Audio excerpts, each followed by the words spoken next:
All right, settle down. Don't fidget. You look like you're expecting a fluffy bunny to hop out and offer you tea. I deal with things that'll chew your bunny into confetti before you can even blink. I've been chasing shadows and whispers longer than most folks have been alive. Cryptozoology ain't a hobby, kid. It's a damn occupation, and it'll bleed you dry if you ain't careful. You asked for a story about something new, something I haven't seen detailed anywhere else. Fine. But don't go blabbing this around, understand? Loose lips sink ships and attract things best left undisturbed. This is the tale of the Platte River Wanderer, Nebraska. You think cornfields and polite smiles are all you get out there? Think again. It started about 3 years back. I was tracking a reported Sasquatch sighting near Valentine. Turns out it was just a particularly mangy bear, as usual, when the calls started trickling in from Dawson County. Farmers reporting livestock missing, not just snatched up by coyotes or wolves, gone, like they'd vanished into thin air. Then came the tracks, big, way bigger than any known canine, and wrong. They weren't prints exactly, more like depressions in the mud and sand, vaguely humanoid but with a splayed, almost reptilian gait. And the smell, Jesus, the smell. A gnarly odor like something ancient, years-old bog water mixed with ozone. Authorities had figured it was another misidentified bear at first. Nebraska's got its share of weirdness. But then came the photos. Grainy, taken on trail cameras set up by terrified farmers. Figures lurking in the tall grass along the Platte River. Blurry as hell, but you could make out a height, easily 8 feet or so, and limbs. Long arms, ending not in hands, but something membranous, like stretched skin between elongated fingers, mocking mermaids and frogs alike. The locals started calling it the Wanderer, because that's all they saw, glimpses of this thing moving through the fields, always near the river. Never aggressive, just there, observing. It was unsettling as hell. I spent 2 months in Dawson County, 2 miserable months swatting mosquitoes the size of my thumb and eating canned beans while tracking those damn prints. I brought every piece of equipment I owned, thermal imaging, motion sensors, high-end audio recorders, and most of it malfunctioned within hours of deployment. The Wanderers seemed to actively interfere with technology. That's a red flag right there, kid.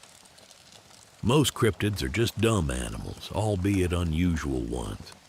This thing felt intelligent, aware. It was late, near dusk, the Platte River reflecting the dying light like a sheet of hammered silver.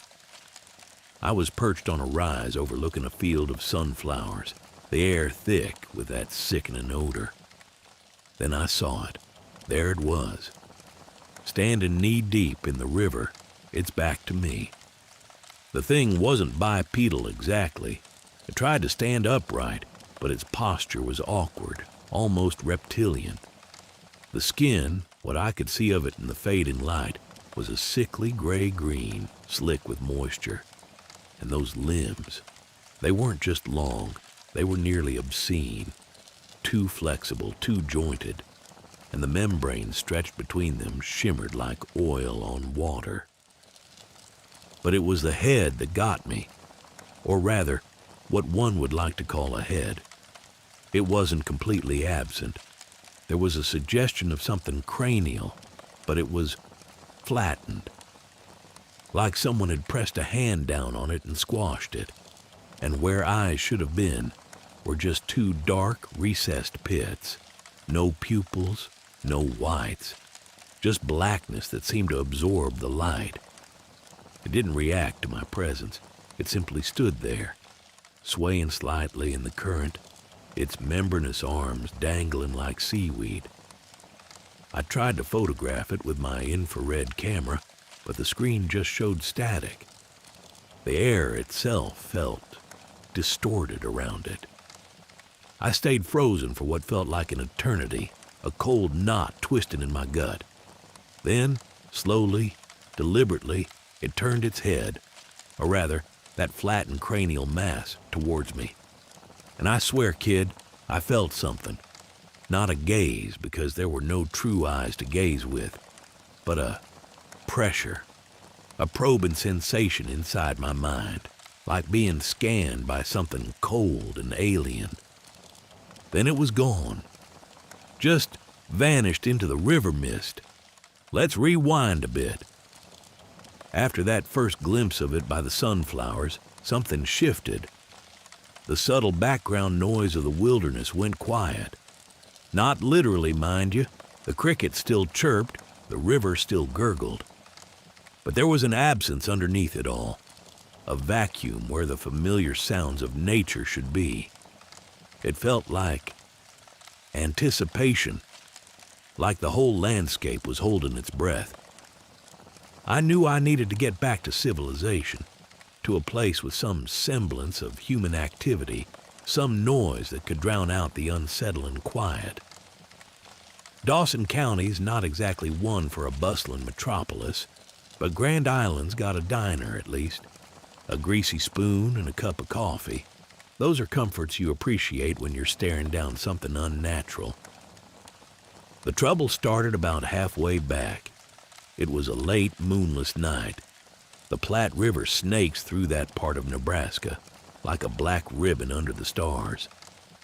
I was sticking close to the riverbank, using it as a guide. My Jeep was parked a few miles out on a service road. Didn't want to leave a bright beacon for whatever was watching me. That's when things started getting weird. Not just unsettling quiet anymore. This felt deliberate. Every snap of a twig sounded amplified, echoing in the silence. Shadows seemed to deepen and lengthen beyond what the moonlight could explain. I kept thinking I saw movement at the edges of my vision, glimpses of something dark shifting between the trees. I started hearing things too, not clear sounds, more like whispers, just barely audible, riding on the wind. They weren't words exactly, more like imitations, high-pitched vibrations that resonated deep in your bones. It was messing with me, I knew it, trying to rattle me. My equipment went haywire again. My compass spun wildly. The GPS lost signal.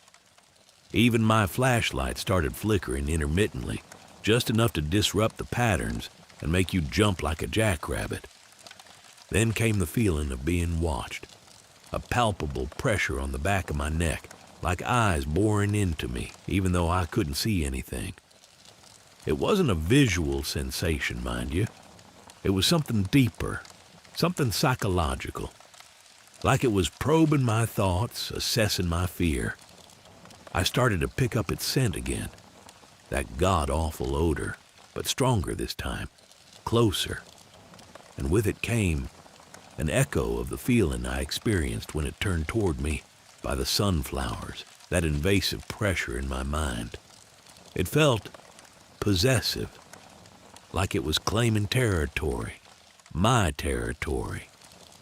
I started running, not a sprint, just a brisk walk, but faster than I'd intended to go. I knew it wasn't wise. Panic never helps.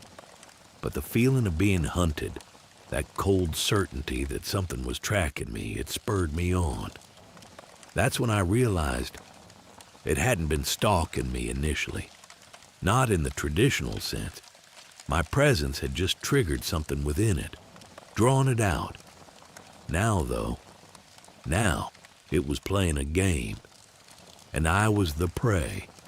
I could feel its influence growing stronger with every step. The whispers intensified, coalescing into impressions.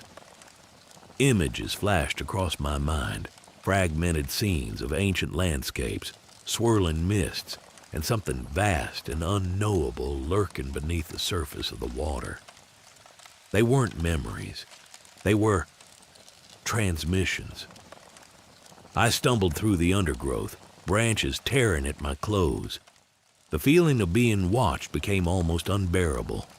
I could practically feel its presence behind me, just beyond the reach of my flashlight beam. Then, a sound. A low, guttural rumble that seemed to vibrate from the ground beneath my feet. It wasn't a growl, more like a resonance, a declaration. And in that moment, I knew it was nearly done toying with me, letting me run just enough to feel the desperation, the terror. I managed to reach the Jeep eventually. Adrenaline and sheer stubbornness fueled my legs, started her up and floored it, not daring to look back. The feeling of being watched didn't dissipate immediately. It lingered for miles, a cold shadow clinging to the edges of my perception. It wasn't just about encountering the wanderer. It was about realizing that I had stumbled into something far larger, far older, and far more unsettling than anything I could have imagined. Something that doesn't hunt with claws or teeth, but with influence, with fear. Now, enough questions for one night. You're starting to remind me of a fresh-faced rookie who thinks he can handle the dark. Go home, kid. Read a nice book about butterflies. And forget you ever heard this story. It's safer that way.